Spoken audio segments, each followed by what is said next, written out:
You excited about this fall weather? Yes, but I think August is finally over here in the South. I think the weather's playing the trick on us. I don't think it is. I think we've already kind of gone through fall because I remember I was in Canada. Well, you guys had that nice week where it was kind of like in the 70s for a while, and now it's back. But it's been like almost 100 degrees until now, man. I know. Yesterday around lunchtime, it was still very, very warm. Yeah.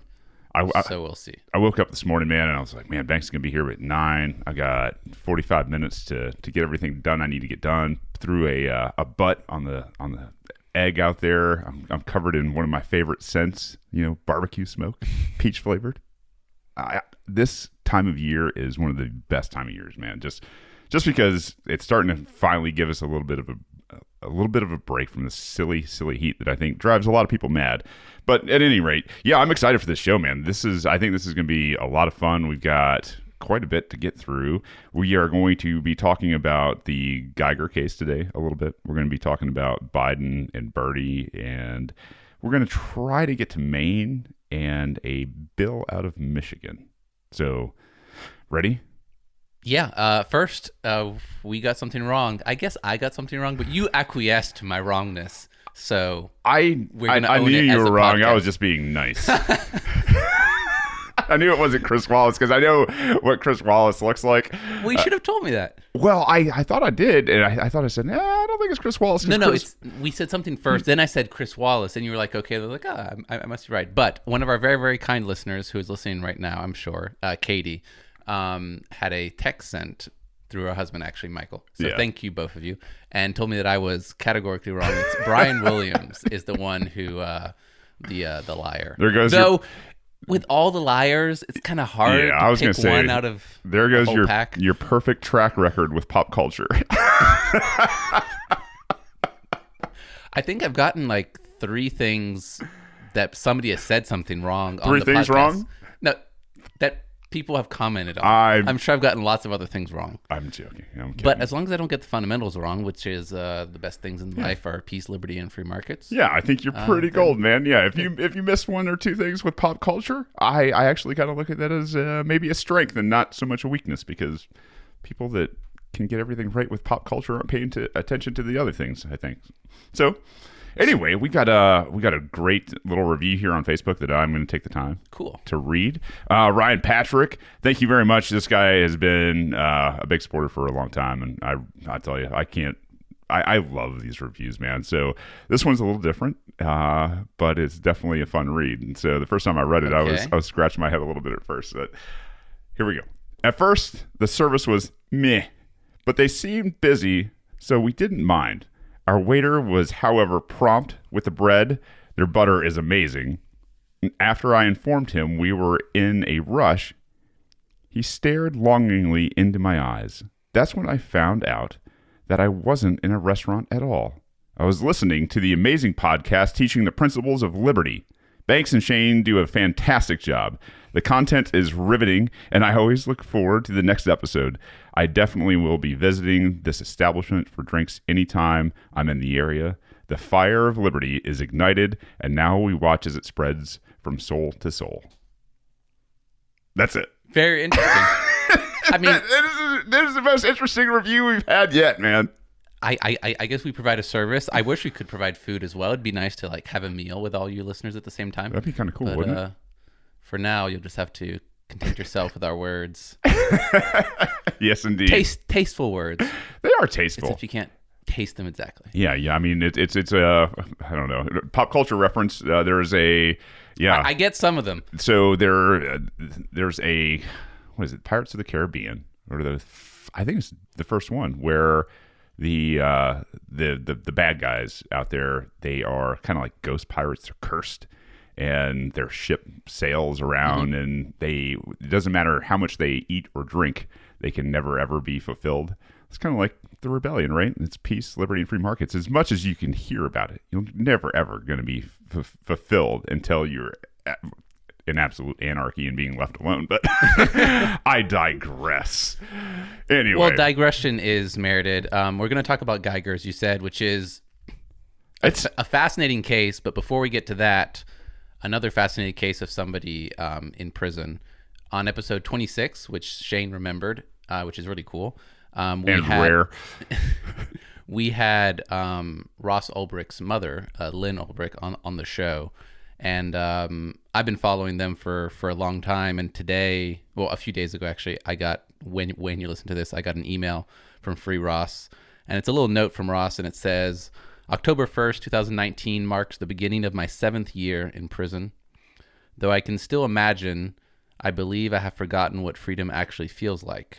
Having my own space, choosing who to be with, where to go, and living into a future of possibilities and growth. These have become foreign to me. I know I'll never commit another crime and risk coming back here. I've already lost some of my best years. What will keep me here another year accomplish? What will it cost? And what opportunities are being missed? Regardless, here comes number 7. And somber, man. It is somber. I don't mean to bring the house down, but I think as we talk about Guyger and who's going to jail and for how long, and maybe compare it to other people going to jail for other things and how long, yeah, I thought it was a good thing to think about. Yeah.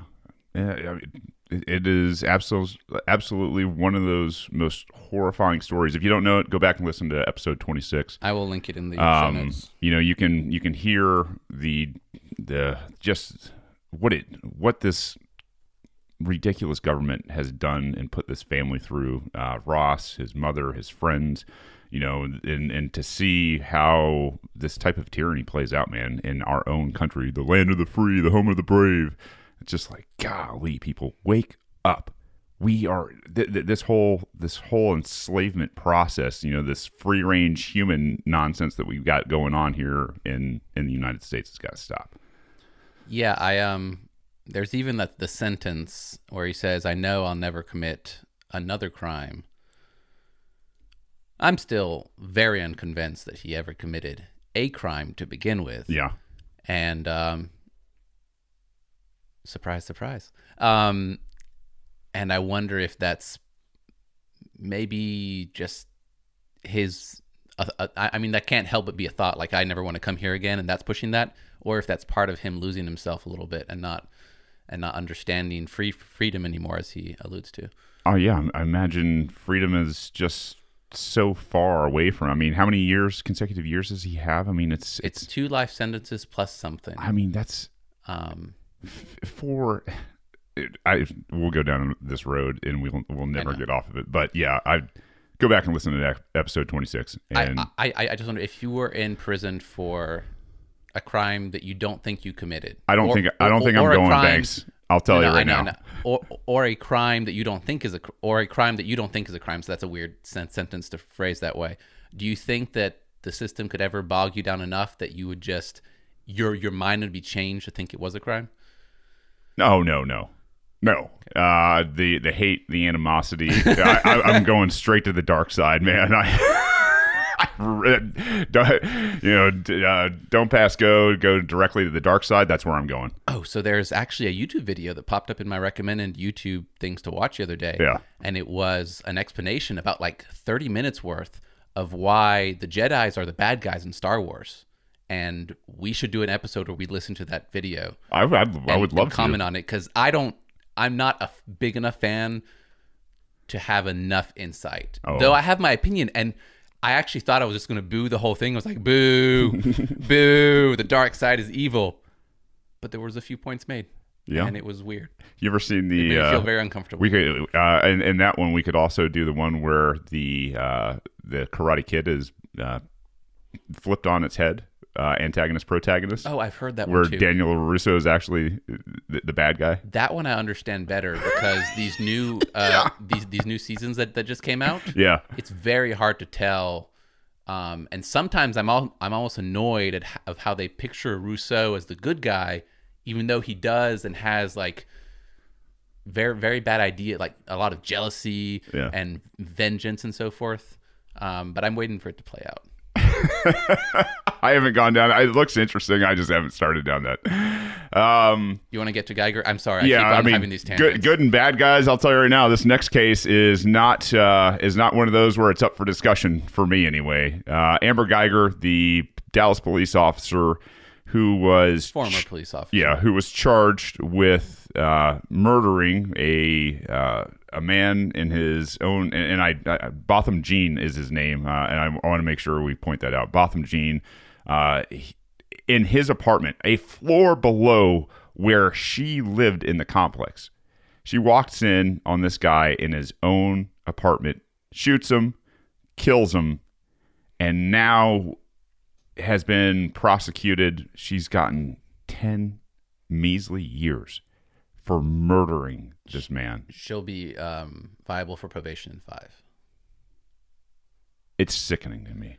It is absolutely grotesque. And the judge in this case said that the jury could use the castle doctrine. Like the castle doctrine. So the principle is that she says that she thought she was in her own home, and so under the premise was she hammered on top of it? She had just it was late. She had just worked a 14-hour shift, which is funny because I worked 14 hours on Thursday and got home and didn't kill anybody. But you know how many times I've worked well over 14 hours? But here's what's interesting. All the press you hear about it, and I follow a few cop Facebooks because I like being unhappy, and push this out as a narrative of she was like almost like she should plead insanity because she worked 14 hours and so she was really tired and cops worked too much and blah blah blah. Can I would like to interject here. I would like to interject some personal history and understanding, okay? What I don't understand in police culture these days is the escalation process.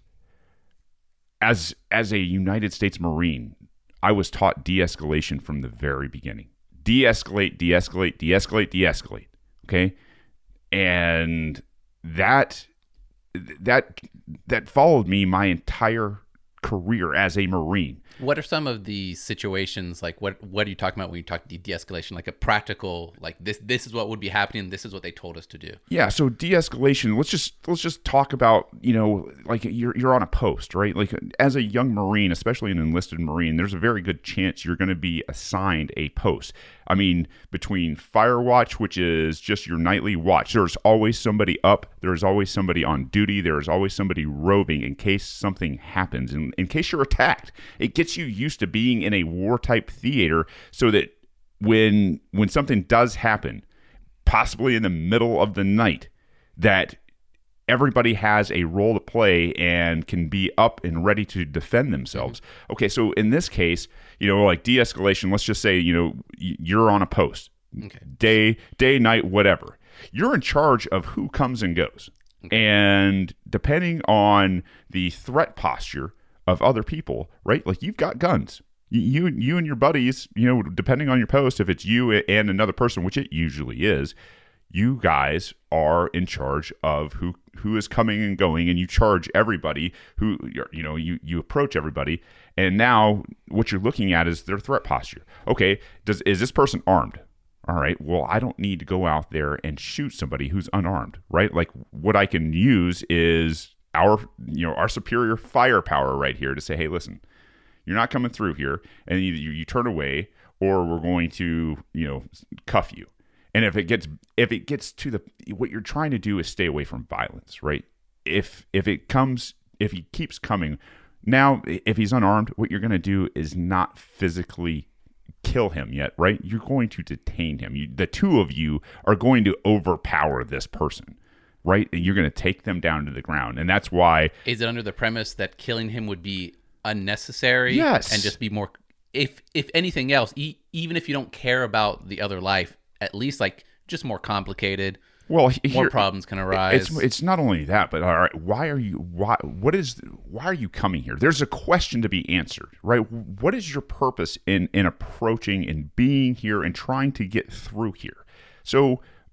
I need to be able to answer those questions. Is he mental? Does he have a problem? Is there some malintent? Is he probing for weaknesses in a perimeter? Whatever my job is to de-escalate the situation so that everybody walks away at some point. That's the whole premise behind de-escalation. Mm-hmm. Now, with this case where she walks into an apartment that's on the wrong floor and doesn't walk in and go, "This is not my apartment." There's something else missing here, and I don't read anywhere where she was breathalyzed or drug tested or anything like that. I don't see any toxicology reports on this lady for that night. I have not seen that. I've just heard I guess part of it was quoting testimony that she had worked a lot, she was tired. Yeah. And apparently the whole event, man, I hate to diminish it. The event murder happened very quickly. So sure. And this is going to be maybe a surprise to you. Since I can't prove that she had malice or lack of responsibility, because if you have a gun or just in general, you're responsible for your actions. I will give her the benefit of the doubt of the possibility that I'm not saying that she couldn't have been careless and all this kind of stuff, that maybe she did honestly make a mistake, and maybe she honestly walked into an apartment that wasn't hers and thought it was hers because it was dark. And I'm not going to give her the benefit of the doubt, because at minimum there is 3 mistakes. There's 3 mistakes already. First and foremost, she is on the wrong floor. That's a mistake. Sure. Okay, that is a glaring mistake. How many? I'm not saying she shouldn't pay for her mistakes. No. I just think there is a difference. I'm just saying a litany of mistakes begs more questioning. So there's the wrong floor. There's the fact that she opened the door that wasn't locked. It's the wrong apartment. It's the wrong apartment. And that she walked in because it was unlocked, which is weird, because she thought she had locked her door. Yeah, but it was unlocked. Do you ever try to? I mean, have you ever come home to an unlocked door that you thought you did lock? I think so. It's weird. It's weird. It's weird. Okay, so at that time, you got to question your mind. Why is my door unlocked? And if you open the door and you were in the wrong house, now here's the deal. Have I ever made the mistake of walking into the wrong door when I was living in, an apartment complex, or I was living in, I don't know, a dorm or something like that? Maybe when I was young and I was partying a little too much with my buddies, right? This is not my apartment. And even in those situations, I understood this is not my apartment. Now, the third mistake is obviously pulling out your weapon and killing somebody in not your apartment. Well, so you got I think there's something to add to that, is killing somebody before correctly assessing if there is a threat. Yeah. And apparently before being able to see them, because our whole defense against being called a racist is that it was too dark to see who the person was. It was just a mass. And I've gone through a little bit of gun training, but we didn't go through this, but there's talks about hey, how do you know when you're supposed to shoot and so forth? And there is an assessment to be made. And some people say, take no chances. If you think there's a threat, even a 1% threat, you take it. I personally wouldn't err on that side. Wrong. But there's a lot of people who say that your gun should always be cocked and loaded, and you should. Condition 1 is basically, so a lot of people want to roll around condition 1. Let's talk about condition 1. Condition 1. I think it's a lot of people who are trying to be cooler than they are. For a firearm, condition 1 is magazine inserted for a semi-automatic. Magazine inserted, round in the chamber. Weapon on safe. That's still condition 1. Still weapon on safe, okay? So even if she's in a condition 1 with her weapon, she comes out, she still needs to be able to assess what the situation is. She is not assessed the situation. She has not assessed that she is in the wrong place, on the wrong floor, and in the wrong apartment with the wrong person. She doesn't assess any of this. This is this threat potential. This is this cop culture of shoot first and ask questions later. And that's I understand why this is happening. I don't understand how it's excusable, how it's become the norm, how people are accepting it. Because time and tradition, because that's what happens. So if it happens more and more, we just get accustomed to things. I think it's this, part of what it is this, this culture out here that is back the blue and where these guys, you can't imagine the stress. Yes, I can. First and foremost, yes, I can. So I want to digress into this even further because I think it has extreme relevance. There were times when I would go out and do direct action type nabs, right? Like we're going out to go and get some guys, like some high value targets that are making bombs. They are kidnapping people. They're part of the opposition. I'm not saying it was a good thing for us to be there. I'm saying is I have experience doing this kind of thing. Now, after a long night, because let me tell you, you start planning most of the time, sometimes the day before in the afternoon of what this is, depending on how big a target it is and what's going on, there might be several days of planning that go into this. Mm-hmm. Now, the night of a direct action raid, right? Your adrenaline's pumping. You're probably going to hit the target 2 or 3 o'clock in the morning when people are in deep, deep sleep. Okay, without sentries, without people posted on lookouts or anything like that. And then you go in and you grab everybody. Okay, you grab whoever you need to grab, and then you're out. The thing is by the time you get back to base, RTB, return to base, by the time you get back to base, the sun's coming up most of the time. You've done your what's called SSE, where you collect evidence on the scene of what might help prosecute these people, and then you maybe get some chow. So in a lot of cases when we would get back, because we were in a fob out in the middle of nowhere on the scene of this place called Najaf that just had this giant battle, we had a ton of dignitary types, senators, congressmen, high-ranking military officials that would come into this area, fly into our fob, and we, as kind of the only special operations force around there, would do the personal security detachment, the PSD, right? So we would take these guys out, and we call it the Najaf Highlight Tour. A lot of times what we were doing is doing these tours after we got in from raids the night before. So you've been up for at least 24 hours, minimum 24 hours. And now you're going out into a hostile population that's had its family and friends killed, maimed, blown up, shot, injured, dogs, cats, you name it. Not that they love dogs or anything. But you're in these hostile situations, and these guys, a lot of them, are giving out slush fund money to people for like reparations for their buildings. And I'm talking like lots and lots and lots of money. Hundreds of thousands of dollars sometimes. Dignitaries? Yeah, whoever, a lot of times it's the colonel or the general who you're with who's going out to, give money to certain institutions, whether it's a school or a mosque or a community leader of some sort. Or sounds like we're talking about cash. Oh, lots and lots and lots of cash. And so you have mobs. I'm not kidding. Mobs forming around you who are hostile. And now my job is to de-escalate, to make sure that none of these guys get close enough, first and foremost, to the dignitaries. And secondly, don't kill them while you're at it. Don't kill these people who could have suicide vests on. Don't kill these people who could have guns or grenades or anything or walk you into an IED type situation. I cannot explain that feeling to people.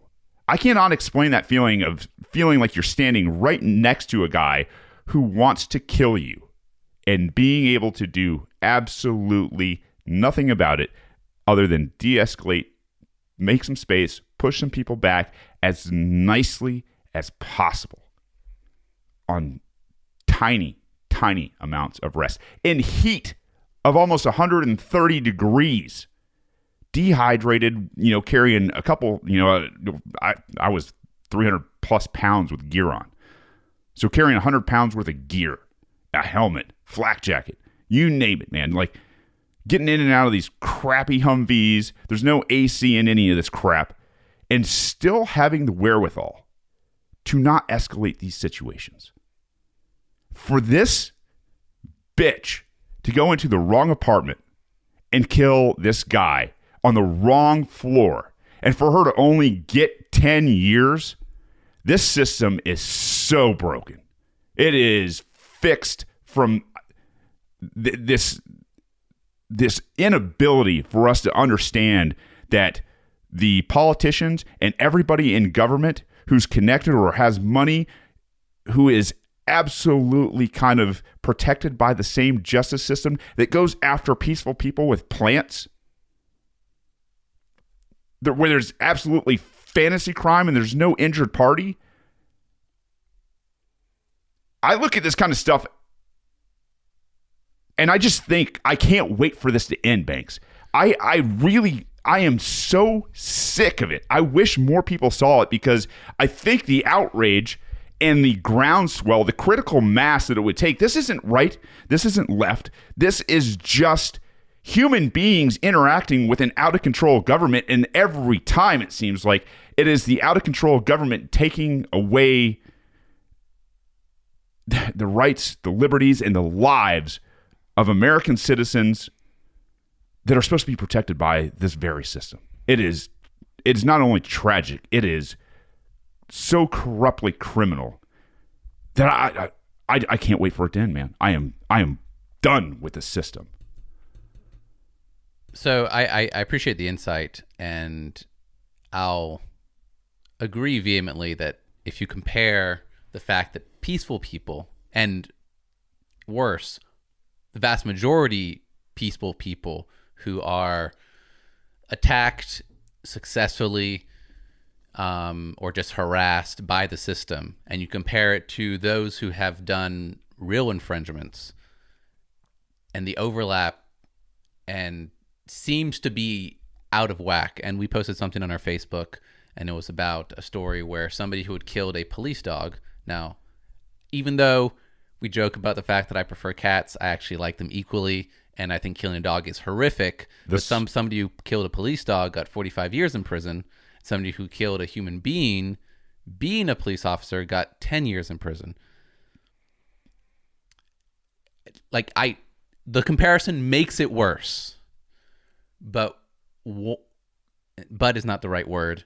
One set of circumstances doesn't dictate another. So I have a set of questions, because I'm curious, because my first thought was, if I was in the jury, first thing, when a judge tells somebody you're allowed to take into consideration information, I would probably do my very, very, very best to be quiet so I could stay on the jury. Yeah. But my desire would be to, I'm a pretty nice person, but to just give the finger to the judge, because while instruction to the jury is a thing, and in some states there's certain laws that say that the instruction has to be this way, and certain things the judge has to tell you, it's gotten out of whack because the power of the jury is supposed to be above that of the judge. It is the most imperfect best system, which is a weird way to say it. It's a Thomas Jefferson quote that I paraphrase there.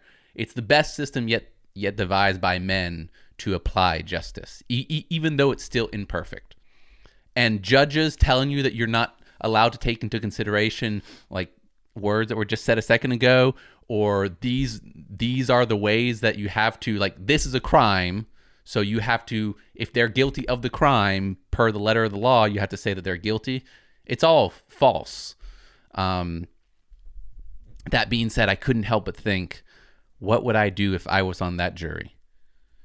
How many years do I think she should be in jail? And I kept on thinking, okay, this and comparing it to other situations. Usually the most simple of murders, right, would be somebody who murders somebody else with the intent to murder them. There's no like insanity plea, or there's no other diminishing circumstances. Just one person killed another person with intent and motive. I think they should go to jail forever. Personally, like, I think a life is worth that much. If she wasn't a police officer, do you think that should change? That would change any of the sentencing, in your opinion? I'll tell you right now, as a police officer, she has taken an oath. She has assumed the public trust. They have given her a costume and a badge. So you think the enhanced responsibility warrants a More. different sentence? Oh, much more. I think I just said different. I think anytime you are a public official and you break the law, minimum double the sentence. Minimum. Okay, double is an arbitrary number, though. I think that's dangerous. Mandatory minimums though, I think those are dangerous. So here's the thing: is it can't be both ways. It can't be it's this way for the citizens and it's this. I completely agree. The comparison has the so what I'm saying has is the danger of if I'm warping our perception and how we're supposed to look at things. if I'm on the jury and everybody in the jury says, yeah, I think she should get 10 years, okay, and I obviously I'm going to think that she should have probably life, but let's just say this is what we can get. This is the political will of the jury right now, right? So let's take into account like this is what's really happening. The Overton window of the jury. Sure. So I'm looking at your book over there, the Overton window. They say 10 years. 10 years and that's it. And as a person on that jury, especially if I'm the foreman, I'm going to sit there and say, listen, this person was charged with a public trust. Okay, she has further training. She has a responsibility and a code of conduct that this is unbecoming of. It should be twice what you're recommending. 10 years maybe for somebody who goes into somebody else's apartment and murders them out of mistake because they're maybe incoherent or something like that. Still a terrible tragedy. But this person is more accountable, more responsible, and has a greater responsibility than the average citizen who's out there. That's my take on it. I don't like mandatory minimums either, but if there's mandatory minimums for citizenry, there's got to be mandatory minimums for everybody else who's in the public trust. I see your point. I think it's the tax answer from Ron Paul that applies there, though. Instead of saying, "Oh, only half of the population pays taxes," just be happy that half the population doesn't have the mandatories, and be like, "We need to get rid of the mandatories." I agree with you. I also agree she has an enhanced responsibility, and I think that would be the same case, and I think it is the same case if somebody knows Kung Fu, pop culture reference. If somebody knows Kung Fu or whatever, jujitsu, martial arts, and they use their knowledge to harm somebody, dispatch somebody, harm somebody, then there is enhanced penalties. It's not applied consistently because the problem of the comparison in our world, because cops obviously have more training, and yet seems to be a disparity. And this is why we get to the jury, because every jury is unique, just like every case is unique. And so the merits of the jury and the merits of the case are what should drive sentencing, period. It shouldn't be mandatory anything. And so your point is well taken. Mandatory minimums and that kind of crap are nonsense. However, it's like when we were talking to our buddy from Texas about gay marriage, right? If the state, Jacob? Yeah, if Jacob Leddy, if the state's going to control something, it needs to be even, right?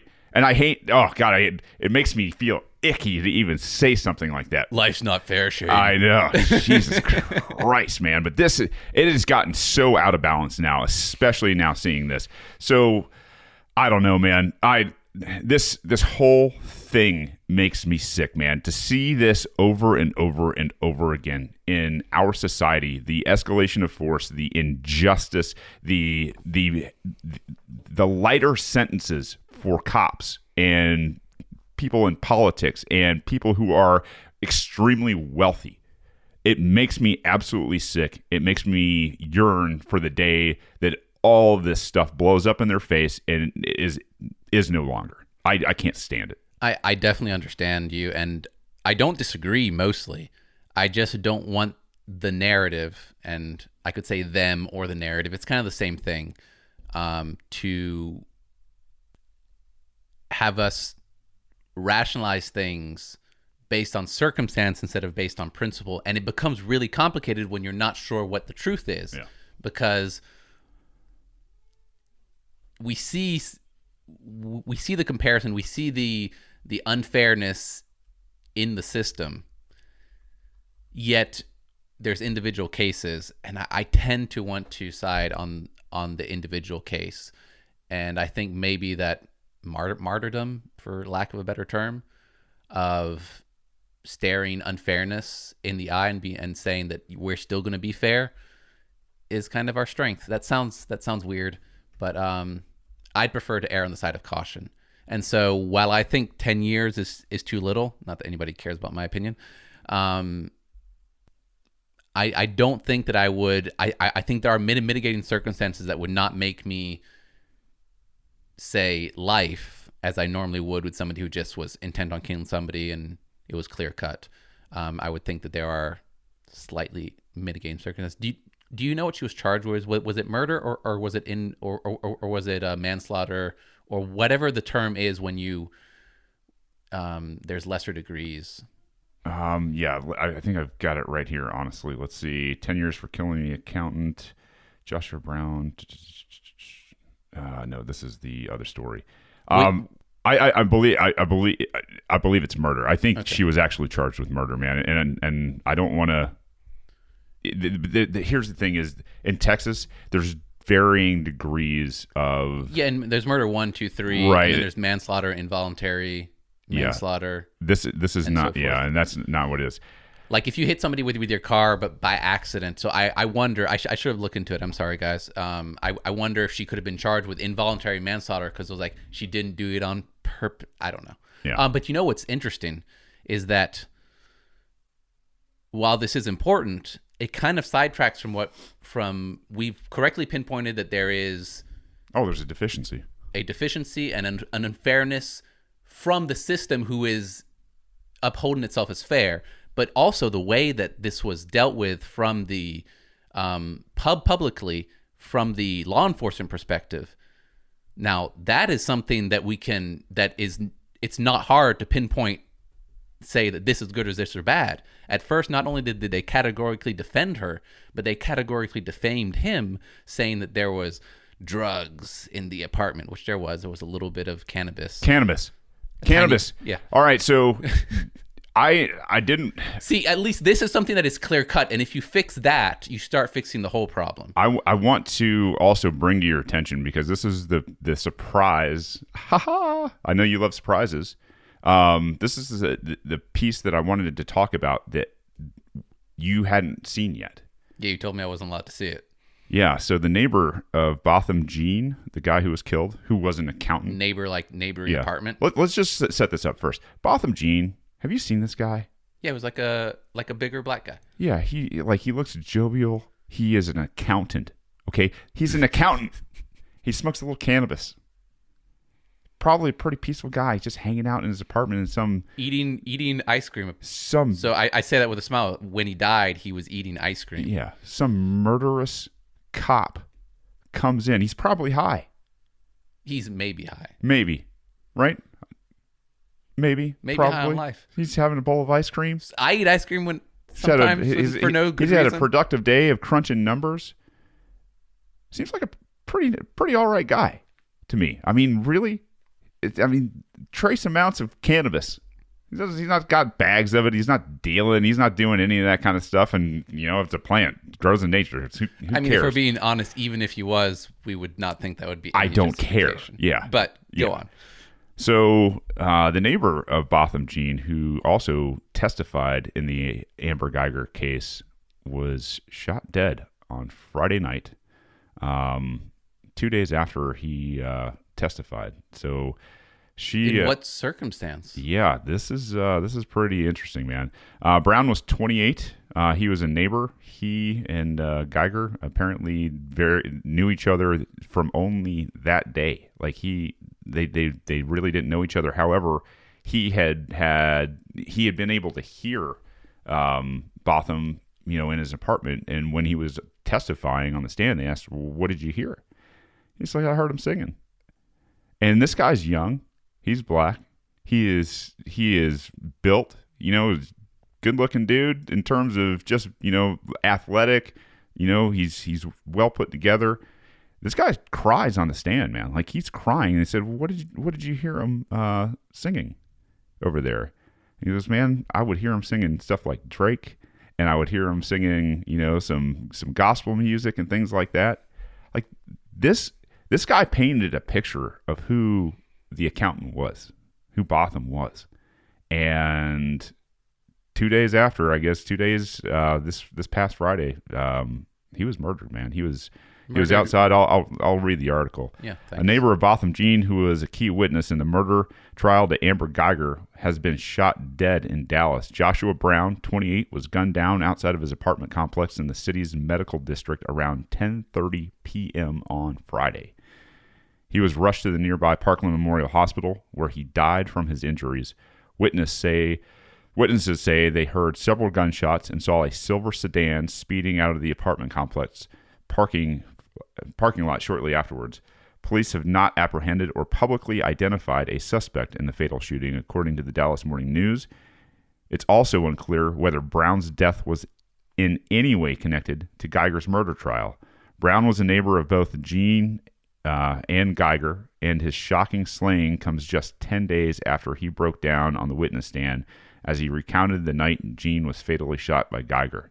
Last Tuesday, Guyger was found guilty of murder and was subsequently sentenced to 10 years in prison.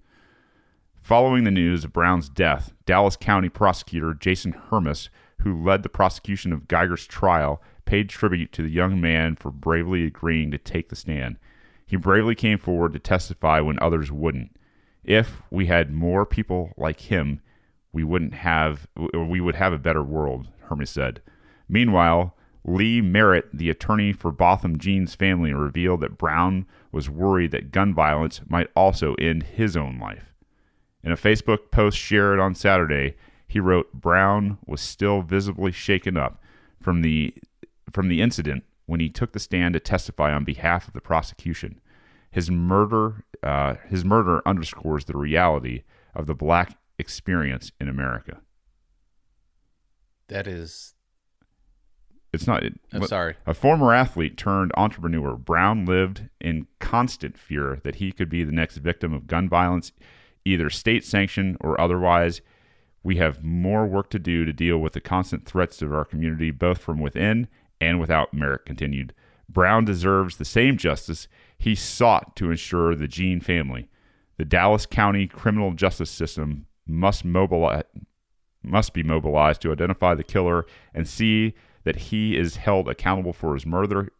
He added, the timing of Brown's death, just 2 days after Guyger was sentenced to 10 years in prison, has led some to speculate it could be connected to the case. I just watched the testimony on Friday. I do not believe this is a coincidence, one person wrote on Facebook. And yeah, it keeps going a little bit, man. But you guys kind of, this... I feel like I want to keep going, Banks. I feel like I want to... I'm fine, listening. During his September 24th testimony, Brown, who lived across the hall from Jean on the Southside Flats housing complex, said police had knocked on both of their doors on the afternoon of the shooting about a noise complaint, even though there wasn't anything loud going on in the apartments. The witness said he thought it might have been because both he and Jean smoked cannabis and the smell sometimes drifted into the hallway.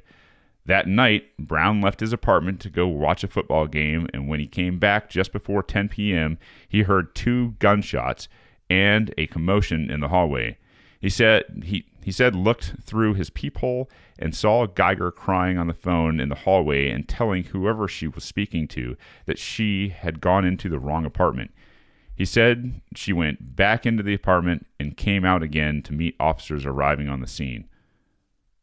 Brown started crying on the witness stand when he was asked about the victim. He said he had met Jean for the first time on that day he was killed, but was used to hearing the 26-year-old sing gospel music and Drake songs in the mornings. Judge Kemp called a recess and appeared to be choking back tears as Brown left the courtroom. Guyger was off duty but still in uniform when she walked into Jean's home and shot him in the chest as he sat on his couch eating ice cream and watching TV. The officer told investigators that she had come home from a 15-hour shift and parked on the 4th floor of her apartment complex's garage rather than on the 3rd floor where she had been living for 2 months and found the apartment's door ajar. Believing she was at her own apartment and seeing a silhouette of a figure who didn't respond to verbal commands, Guyger said she fired 2 shots, killing him. And that is the end of that story. Makes you wonder, Banks. Well, the whole thing makes me wonder. And I don't think, there's no perfect solution.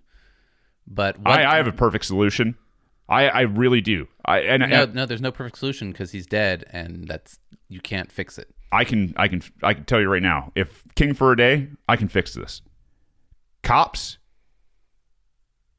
the whole cop situation should be a lot more like firemen. When something happens, you respond. You're not out in public doing anything else most of the time, unless there's something broken down on the side of the road. There's a cat in a tree. Timmy fell in a well. Actually, I don't want to pay for that either. So I don't want to pay for it either. But I'm telling you right now, you would pay so much less for those quote unquote services if they just stayed at the precinct. You just stay at the damn precinct until somebody needs you. Because let's face it, when there is a response to somebody who is shooting, who is doing something actually a real crime, right? It takes minutes. It takes literally minutes to do something. Oh, it can take longer than that. Oh, I'm saying I'm giving best case. That's what I thought. Best because case, I'm like, yeah. Best case scenario, it takes minutes for a cop to arrive. Most of the time, it takes far longer. And depending on where you are, it could take hours. All right. So again, I'm gonna go back to my past, and I can tell you right now, when somebody's kicking down the door of your house and coming in and taking over that place, you know how long that takes, Banks? To kick down a door? Do you know how long it would take me to clear this house if I wanted to? If I wanted to come in and just smoke everybody in this house. I don't know, between 30 seconds and a minute? Yeah. Absolutely. 30 seconds and a minute. That's the uselessness of that thinking cops are going to save you in a life-threatening situation. Well, I think most people would, devil's advocate kind of, would believe what we hear, which is when cops need to patrol, so we need more cops, and more cops means less crime. It doesn't. And studies show that more cops don't equal less crime. More guns in the hands of free, law-abiding citizens is what produces less crime. And statistics prove that. The idea that these cops can go out and arrest people for fantasy crime in that right now. So meeting people where they are is an easier way to get them to come on your side. So even if I won't even mention it to them, because if they know that I'm questioning the whole cop narrative, it becomes difficult. But even if they want to believe that more cops equals less crime, I love to make the argument to people of, well, okay, do you actually want the cop stopping somebody jaywalking, or shouldn't he be doing more important things? Should they be choking? Because they're always saying, I've never heard one, police precinct, one county, one state where they're not like, we don't have enough cops or teachers, Like yeah. It's like Cobb County, apparently, and that's the county I live in. It's a statist nightmare. Apparently has like 100 open police officer, sheriff, deputy positions, and they can't fill them or something weird like that because they don't have enough money. So the argument to make to people is, hey, you know what we could do if we stop making plants a crime is the cops can go and deal with the important stuff. And then you just start whittling down the important stuff. Yeah. Until they're not there anymore. I'm telling you, man, this whole thing, for me, I'm because I'm so done with this ridiculous, and I'll tell you, I'm just about through with Rise of the Warrior Cop. I asked for book suggestions. I saw that on there, and I've been thinking about reading it for a long time. If you're out there and you need a book, Rise of the Warrior Cop is a great We'll book. link that too. It's by Radley Balco. Yeah. Who, it'd be cool to have him on. Yeah, this guy Gates, who started SWAT teams and things like that, and really kind of pushed the idea of no knock type raids and stuff like that back in the early 70s under Nixon, and then again ramped it up through Reagan. I mean, God, what an awful thing that ever happened to this country. But for us to see how utterly broken the system is, there can be a solution in terms of legislation that says, hey, this is all defunct. We need to stop doing this today. Like this has to stop. Where you have people who have plants that get 12, 20, 30, 40, 50 years for nonviolent offenses, and cops like this get off for murder of a guy eating ice cream on his own couch for 10 years. It's so broken that there needs to be a pause. I don't know, maybe if you ever worked in a warehouse or something like that, or like even in the military, if something happens where somebody is injured or possibly even killed, there are these things called safety stand downs. I don't know what that is. A safety stand down is where everybody pauses operations. Everybody. It's damn near mandatory. You pause and you have to take time out to make sure that everybody is clear on exactly what happened and why it should have never happened. And nobody does that in terms of law enforcement. They put these guys on administrative paid leave, for God's sakes. No. What they do instead is go to her defense right away, and then propagandize, and then propagandize. Yeah, which is an abdication of if you have this position of responsibility, which I don't want them to have more responsibility or more power. Just take away both. But that seems like what a responsible person would do. Somebody who has more responsibility than you, who is above in hierarchy, is supposed to set the example. Yeah. And so the example, a stand down, seems like I don't know, maybe it's not categorically principally the thing to do, but it seems like a pretty smart thing to do. It's like, let's assess the situation here. Something horrible happened. I want everybody to know and move forward.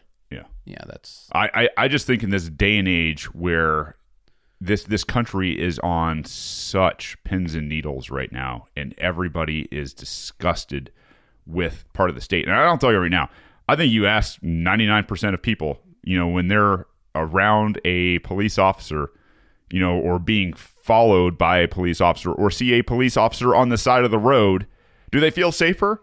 The answer is categorically no. Unfortunately, I think that number is lower than you think. What do you think? Do you feel safer? No, but I'm an outlier, dude. Great poll for the rebellion. It would. Yeah, I mean, but I know. I think our response are even going to get skewed. I'd say it's probably like 65 or 70. There are people I know people who literally, when they get a speeding ticket, thank the cops. Short, they're like, I did something wrong. This is how I pay my debt to society. You can put the SpongeBob meme with that. Yeah. There are people like that. And I think there are some people, while they might feel uncomfortable because of the sense of America, it just blinds them and they force themselves to feel. They just throw up. Yeah. Back the Bill of Rights, not the thin blue line, for God's sake. I'll finish on two things. I know we've gone long. First thing is, the solution would be to have private security, whatever you want to call it. I agree. Okay, so private security, things would still go bad. Okay, well, occasionally. But the correction system and the incentive system, when you're serving people, is very, very different. Well, because you usually don't want to kill your customer, the type of people that you're serving. It'd be slightly different because you could be like, oh, there's competing customers and so forth. But still, there would be this. Social norms are pushed by the collective society, right? Yeah. So if the collective society starts to demonize one security company, things are going to happen. That would just be a good solution, and at least it would take away from us the ability to be like, hey, I hate paying for this murder. So Yes, private. Like, I'm not against law enforcement. I like being safe. If I felt the need to employ security, I would probably employ security. Probably would be some kind of non-mainstream security, but yeah. Yeah, I mean, there's a town in Texas that actually did this. They have experienced just a much better lifestyle with their new private police force down there. And that's the thing is, we might have new people that are, shrugging off the bootlicker type mentality that are coming into this audience. The understanding that, cops are a great culture out there and everything. And if you understand this, if you make policing a private type of entity, that means now you are their customer, and customer service is what drives a market. If you don't want them doing something as a customer, you can defund them. In this current paradigm, what happens if you defund them? But it's even worse than that. If you don't give them money. I think the easiest thing to point to is if you take a bunch of people and with force, the government, you tell them that they are the enemy of a ton of other people, like officially per the government, law enforcement is the enemy of the vast majority of people. Why? Because the vast majority of people commit so-called crimes. Okay, fantasy crime. The vast majority of people on a daily basis. There's a book called 3 Felonies a Day. Yeah. The vast majority of people commit 3 federal felonies a day. So imagine what that is on a lower level. I sped driving here. Whatever, I can't think of anything else I did. A large portion of the population does illicit drugs. A large portion of the population speeds every day. A large portion of the population drives in the HOV lane when they're only me, et cetera, et cetera, et cetera. So you have officially, by decree of the majesty of government, told all law enforcement that they are the enemy of, I don't know, what do you think, 70, 80% of the population? 90? Yeah, I think they are the enemy. How can it work? It cannot work. It puts both sides in a horrible position, except for evil people. I agree with you. And I think the vast majority are not evil people. Yeah. But why should we have a system that defends evil people? Because it means that somebody who wants to be evil can become a cop and then have license to do bad things to the vast majority of people. Yeah. With the blessing with of impunity. the system. Impunity. That's a very bad. It cannot work. It is impossible to work. And this is obviously highlighting that fact that it is not working now. So at any rate, so my other last point. I'm sure, sorry to to belabor this. Is I had forgotten that he was watching TV, and this I feel is something that I would push on as a juror and be like, I want more information. Like what, like. When you're walking into the apartment, like from which side, where is the TV? Is the TV there? And she's seen it and she only sees the back of the head. Like, I'd want to know, because a TV, there can be some scenes that are dark, but that illuminates, right?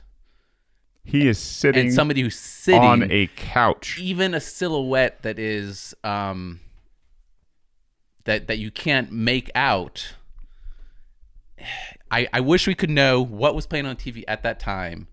What angle and how much like it illuminates the face. Well, here's doors ajar. Have you ever seen a big person eat ice cream sitting down watching TV? Right? Yeah, I see. It's not a one-handed event, okay? And a lot of times that bowl is sitting right there on top of that belly, man. And he didn't really have a belly. Well, sitting down, there might have been a little ledge. Yeah, he's at least let's give him the benefit of the doubt, right? He's got his hand underneath that bowl and he's operating that spoon with his other hand, right? He's got 2 things in his hands while he is watching TV, sitting down. She did not identify hands, which is one of the first things you're taught in terms of prosecution. Like, if you have to use deadly force, one of the first things you're doing is looking at somebody's hands. You're not looking at their eyes. You're not looking at anything else. You're looking at their hands. What is the threat? Because these little guys are what do the magic. Yeah. Well, I still think there's mitigating circumstances, but Yeah. it definitely is. Her toxicology report, by the way, came back negative. Shocker. There's a fun story here in Forsyth County about the same thing that I'm going to say for another day because it just pisses me off. It's on the same topic. It is cops covering for cops. It broke here in Atlanta on WSB where but you can't conflate. She might have just been clean or whatever the term is. she should have never had a gun. She should have never, ever, ever had a gun. I'm not sure. And for all those people out there that just want government to have guns, they're all a bunch of murderers, enslavers, No, they're not all a and bunch of murderers. robbers for the most part. See, I don't want them. See, you can, the most part at the end kind of saves you there. You got to let me finish. Kind of. Can I finish? Can I finish? Can I said finish? kind of. All right, man, let's roll on. You want to? Yeah, I think, what time are we? Like an hour? We're at an hour 3 already. Of course we are. Biden and let's and end- the burn. Yeah, let's talk about those funny people. All right, I'm gonna throw it up here, and we're For gonna, those watching on YouTube, we have the screen operating. someday. What is that interference on the left there? Oh, it's just the TV. Yeah. Might be the HDMI. This is Biden's new campaign. These people on CBS talk about it for just a second. You tell me when to stop. Sure. It's a new campaign ad, by the way. Former Vice President Joe Biden released a new campaign ad Friday evening. Take a look. Donald Trump is spending millions in negative TV ads, lying about the one Democrat he doesn't want to face. Now, fearful about his reelection, he's becoming more unhinged. He wants a campaign on his terms.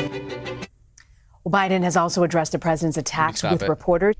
So it's actually not the full ad, which doesn't matter. There's enough there that I wanted to talk about. Okay. So I thought two things were funny, and then this was my way of getting into Biden, because I think there's some interesting commentary there. He is down in the polls, as we know. Yeah. Also down in the money. He raised. He's number 4.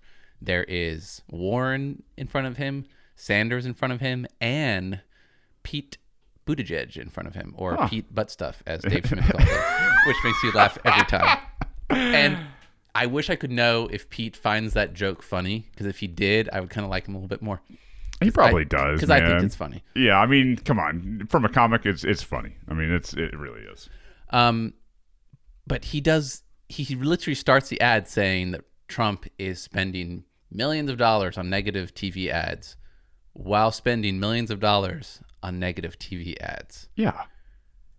And that alone should pique your interest and be like, oh, hold on, what's to see here? To see here is that Biden is loving all the attention and the focus on the Ukraine thing and the conspiracy with his son and what was going on there. Was it nepotism and so forth? And just eating it all up to try to get this attention. But he's so uncreative, or his team is so uncreative, whatever collective you want to call them, that he then goes on to call them unhinged. And it's just another example of how both sides are kind of all the same. Like, they just call each other unhinged, even using the same words. I agree with both of them. They're all crazy.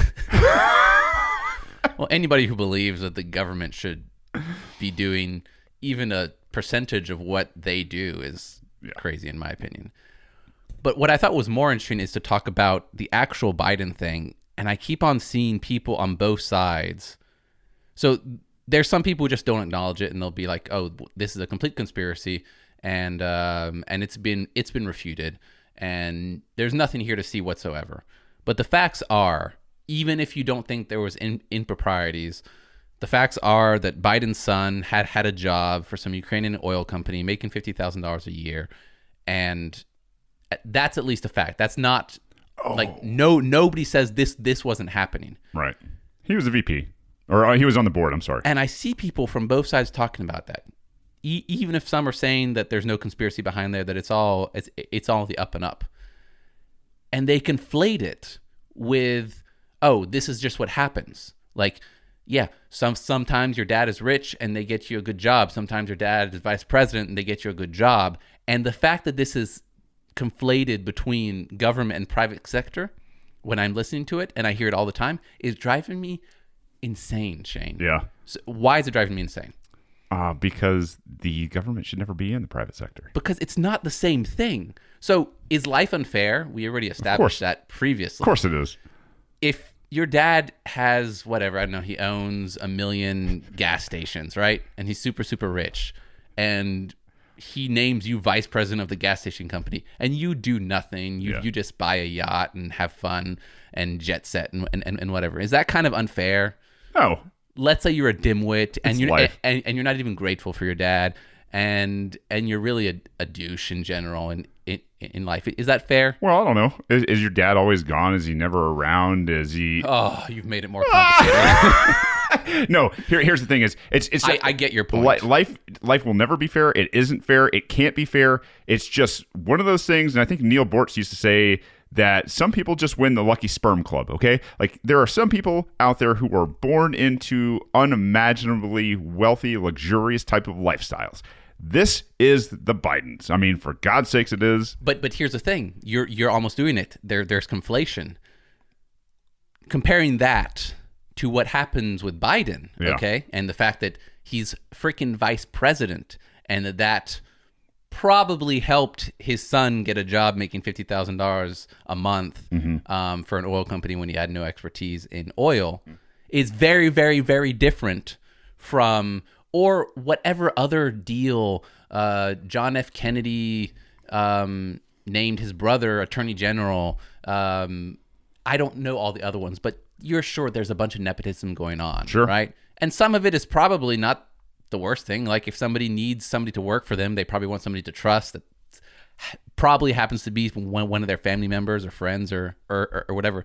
But conflating that with what some rich kid gets from his daddy or whatever situation, the uncle gives his nephew a job, et cetera, I think does a disservice to society. One is still, while it might seem unfair because the merits just aren't there, one is still done privately without violating anybody's rights, right? If I make a bunch of money and then I want to dole it out to my friends, I haven't violated any rights. Actually, I have probably provided a service to people that allowed me to make all that money and give it out unfairly. But it's my money. I get to do with it what I want, and I haven't hurt anybody. Yeah. But what happens with nepotism, with government power, what happens when Joe Biden gets his son a job for $50,000 with no qualifications is on the back of us. Yeah. And I don't know how to phrase this in the media, and I don't have the power to do so, but there is a huge difference, and conflating it is a disservice to everybody. If you just eliminate the potential, or eliminate would be very hard, reduce the potential for people to have power, there will be less unfair, truly unfair nepotism like that. And so yeah. Have you? You probably have not. I got to do a little bit of driving around this week and had somebody tell me, "Hey, listen, Glenn Beck is doing this thing where he's putting this whole Ukrainian thing together on chalkboard. It's going to be outside of the paywall." It was like 2 hours long. I have not watched all of it. I have watched probably about an hour of it. Kind of. I did used to watch Glenn Beck back when he used to do the chalk I'll stuff. tell you right now, man. He makes a very compelling point, a lot of very compelling points while telling the story and having all the paperwork out there to back this kind of stuff up. There is a tape recording, and I don't have time to get into it, but I'll tell you. I don't think it's necessary though. That's the whole point. I don't either, but here's the thing is with Biden and what the DNC and what these guys have done in Ukraine in terms of taking our money, forcibly, and helping this quote unquote new government stand up a anti-corruption task force over there. So the FBI is working with these guys. This is all going on under Biden. Biden has kind of been appointed to oversee this whole thing during the vice presidency. He was in the Obama administration, and to see kind of like what goes on in that region, to know what goes on in that region, why stuff is going on. When you look at key placements in terms of exporting and moving and pipelining oil throughout the region, it all starts to make a lot more sense. And you kind of go back to, why we were trying to get rid of Assad in Syria. Really, Assad, I know there's this, this plan that Wesley Clark, kind of outlined. I think it was 2002, 2003 out there, where we were basically going to go in, destabilize, and take over and put our little puppets in all of these countries out there. And you start to see maybe why that is. Ukraine sits on the Black Sea. It borders with Russia. You've got across from them on the south side of the Black Sea, you've got Turkey. Turkey right now is threatening Syria. Threatening Syria in terms of war. When we look at where Syria and Iraq are, Georgia, Azerbaijan, like this whole area right now is contested land, because what they're trying to do is move oil from the Arabian Peninsula north to places like the Black Sea, where places like Russia, Ukraine, Turkey can start exporting it through their refineries and all that kind of stuff. It's a big power play. And so for the U.S. to be mixed up in the Middle East, to be creating things like ISIS, no kidding, treason, where you are giving aid and comfort to the enemy of U.S. troops who are on the ground over there for 18 plus years. This is a big damn deal, man. And for Biden's son to, be a board member of a major petroleum or gas type company over there, it kind of shows you exactly why all this kind of stuff is happening in the Middle East to begin with. It's all about control of power and energy, man, and where the U.S. petrodollar can be spent, right? Like, this is perpetuating a fractional reserve banking system. I think it's all it ever has been. It's all it ever will be. I hope it falls apart, but at the same time, like this whole thing with Biden and Ukraine, I think is blowing up in his face, and I don't think the Democrats really care to save Biden right now. I think he is that guy who's old as hell. His usefulness has really kind of come to an end at this point, and they're just going to be like, yeah, we're gonna sacrifice this guy and everything he's done. I wouldn't put it past Biden at some point to come out and be that guy who makes a gaffe about what they have done and why they have done. And I mean, I think he did already. There was a big video. Yeah, there was a video that is out there saying something like, if something about not paying or something, and you're out of here, or whatever it was. It's the public video of Biden talking about the one. I think it's $1 billion, and he wanted this prosecutor fired. Yeah. And so people say that wanting the prosecutor fired is not proof that it was to protect his son against an investigation. Yeah. And that there's no concrete proof that there ever was an investigation, which is true. But I think, while I don't disagree with anything you're saying, okay, the whole oil situation in the Middle East, and one of the reasons we want to, the U.S. I hate saying we, but the deal with Iran and Syria is that there has been for a long time, like, pipeline considerations to get oil faster and so forth, which are not happening right now.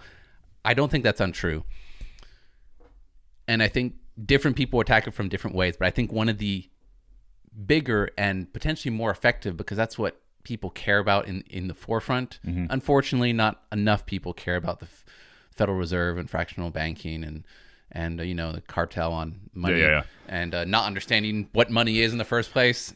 That's unfortunately not enough people care about that. But I think enough people, if we would not conflate private life being unfair and public abuse of power, which is what I should have called it earlier on, I think people would care about that, showing the inherent, like, you call it whatever you want, the elite having the upper hand and giving no opportunities. Like, this takes away opportunities from the rest of us, because unlike the market, which is not necessarily a zero-sum game, right? There's avenues for a lot of people to win. When you're stealing money and taking it out of the market and controlling where it goes, in this limited amount of elite positions, right? Because the government, I mean, there are only 435 congressmen and 100 senators, and et cetera, et cetera. It is at least more of a zero-sum game. So I think the argument to be made is this is literally what autocracy looks like. I sound like the autocracy, democracy, but and this is how the elite stay above you all the time, because even if they're not in power for forever, they leave a legacy. And the only way that they leave a legacy, because somebody who's as incapable as Joe Biden is to, in my opinion, provide private value.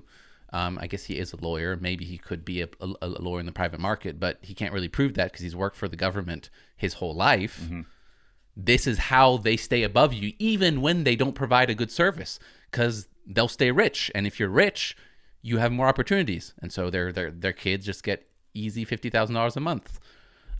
Also, when you have power to and can gift either protection or more money or something, when you can give something back to stay in power, people will keep you in power. Yeah. And then you'll say, hey man, why don't you throw my son this side gig while you're at it?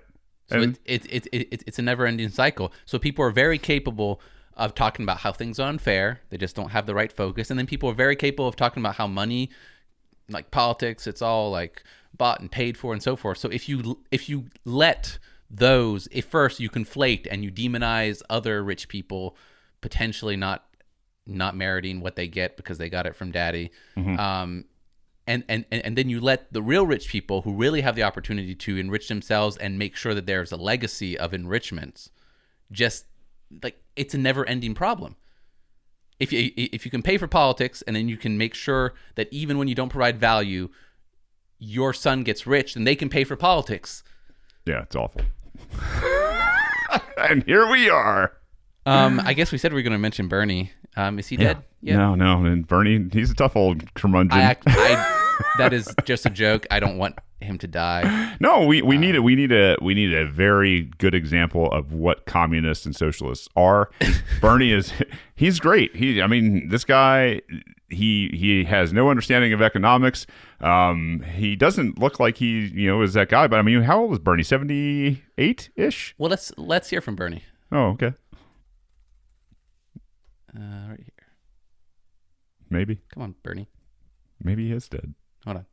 2 hours ago. There we go. Hello, everybody. We're in Las Vegas. I just got out of the hospital a few hours ago, and I'm feeling so much better. I just want to thank all of you for the love and warm wishes that you sent to me. See you soon on the campaign trail. Thank you all so much. It really made a difference. So after the jokes, just before we get into talking about his campaign, he was in the hospital for a heart attack a few hours ago, and he's making like this video. He's smiling. His wife is, I assume that's his wife. She's smiling. Yep. He seems to have energy. Like, it looks like a real smile. Like his eyes are like quenched with the little thing there. the crow's feet. Yeah. The crow's feet and so forth. He's back up. I'm impressed by him, man. I am not. A little bit. I'm not impressed. I'm kind of, I think this is all for optics. I think it's. You don't think he actually had a heart attack? No, I think he definitely had a heart attack. I don't know, the extent, if it was kind of a I think partial. Most people, and this is why, even though he has bad ideas, this is why he's risen to the top of somebody who, like, he has good work ethic.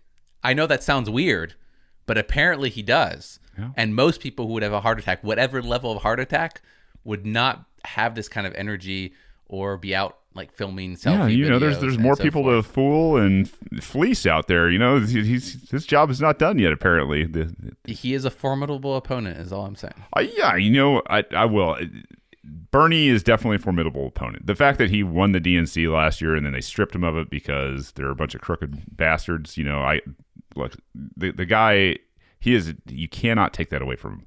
The fact that he is not in the hospital, I don't think that is one of those things that I'm not going to sit there and go, oh, he's super tough. No, he's got a team of damn doctors that are surrounding him, probably with, monitoring and drugs and, blood thinners and everything else right now to make sure that he can continue to do what he's doing for as long as he's doing it. Because, listen, the guy needs to write another book, right? He's got to write another book where he can earn, more money on the capitalist type system, on a market type system, not his communist socialist system. And that's going to perpetuate not only his own life but his wife's life. I don't know if Bernie has kids or not. I don't know, but that's funny. I do not know that either. Maybe he does, maybe he doesn't. But at the same time, like, this guy's not done making money. That's what I take away from this. Bernie likes. He does have kids. Yeah. Huh. So he's going to leave something behind too, right? So another book, if he gets through this thing again and he writes a tell-all book about the DNC and how crooked they are and kind of leaves his political mark at that in this world. I would love to see that book. I might even read that book, Banks. Let's just say Bernie Sanders writes a tell-all book about how corrupt and crooked the DC the DNC is, and then he names names. He's at the end of his life anyway. He's on, I don't know, what is it, lithium and blood thinners and everything else. Like, the guy's on his way out. Like, if he's 78 years old and he does this, I'm reading that book because I want to see what happened during the whole DNC thing. Do you remember how badly he was sweating on stage as he had to sit there and kind of just vomit up the fact that I'm supporting Hillary Clinton for president? Do you remember that situation? I remember, but my recollection is he didn't seem to have that much trouble doing it. Oh, he was doing this, and then like she's at the microphone, and you just see him back in the background, just kind of like wiping his brow, like, oh man, maybe I'm not on the hit list anymore, like that kind of thing. I think he did it pretty easily. I don't like. I've heard some stories of him and how he's like, especially the Ron Paul story where he was a supporter of an audit the Fed bill, and then last minute just like took away his support and killed all the work. I think he's pretty ruthless, and I have very little empathy for him. Still don't want him to die. Still hope that he's healthy. He's the worst. But, he's the worst kind of capitalist, is what he is. Right? He's that capitalist that will lie about being a socialist or a communist to make money. Yeah, I think he probably lies to himself as well. Well, yeah. If there's yeah. Well, I think you have to. You can't espouse those ideas so much, and then use the market to make money. Because then you'd feel bad, and nobody wants to feel bad. So there's some kind of other emotion that's killing the bad feelings. And he's not just giving that money away. He's not giving it to charities. He's not giving it. I mean, maybe he does give a certain amount to charity. I'm sure. Historically, Democrats a pretty small amount. Yeah, it's a fairly small amount. So with all the millions of dollars Bernie is making off of being a capitalist, parading himself as a socialist. Like, the guy's a creep, man. I think you're right. I think he is ruthless. I think he's one of the worst type of capitalists that are out there who will do anything to make a buck. And, I guess more power. I don't think he's actually a capitalist. I think he uses capitalism kind of, but he's more of a crony. I mean, he's worked in the private sector most of his life. He's still using the market, though, right? He's using every tool at his disposal to make himself. But he's not a capitalist. And I might be wrong. This might be my own definition, but a capitalist has some kind of virtue. So his virtue is making money. In the same way that I would say that law enforcement that kills innocent people are not law enforcement; they're murderers. Yeah, I would say that capitalists who are liars and use the government are not capitalists; they're cronies.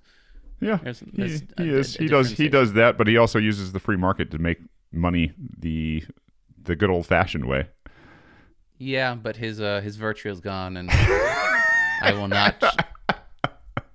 But he does have a son, and this is just a side note that's funny. His son ran for Congress in New Hampshire. Yeah. And Bernie issued a statement saying, I will not be endorsing Levi.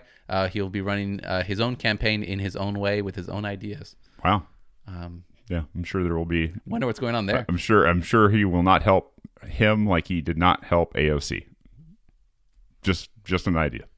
I don't know. Maybe there's some kind of maybe living with a dad and I'm being mostly facetious, maybe living with a dad who's such a socialist, ruthless scumbag makes you like a libertarian. Probably not. I love your optimism. Well, thanks. We're not that we're ever out of time, but it's. I think we're going to end it there. We're about 1:27 right there. We will get to the main vaccine case in the Michigan bill probably here in our next program, maybe along with some other things if we don't get super passionate and long-winded about everything else. But if you got anything to bring to our attention, you can go to info@rebellionpod.com. Leave us something there. We'll either post it on Facebook, maybe even talk about it here on the show. If you'd like to leave us a review, 5 stars really help us out, especially in the Apple platform. Helps beat the algorithm, push us to the top. Share us with your friends and family. I mean, we love you guys, and we can't thank you guys enough for sharing your lives with us. There's one other thing I'm missing at the end here. And if you find extreme value in our show and want to support us, you can go to patreon.com/rebellionpod. All you care about is money. I am a true capitalist and am offering them an exchange of value for currency. That's right. But, why pay for what you can get for free anyway? No, we would really appreciate your help. Patreon.com/rebellionpod. Help us there. And thank you for everybody who has already done that. Yeah. Anything else, Shane? No, man, I've really enjoyed this episode. I know it was pretty passionate, especially in the very beginning. Like I said, and I do need to make this disclaimer. It doesn't bring me any joy. It doesn't bring me any joy to sit here and trash and expose the cop culture. I wish I didn't have to do it because I wish it didn't exist the way it exists. But the way it is right now, it's got to change. And anybody who wants to work on that with us, I'm open to working on it with you. So that's my last 2 cents on this whole show. Yeah, I kind of knew you were a loving Care Bear anyways. Yeah. And most people already know. I'm the opposite. I just hate everything. Yeah. But I love you guys, and this has been your place for peace, liberty, and free markets. We love you. We need you. Peace.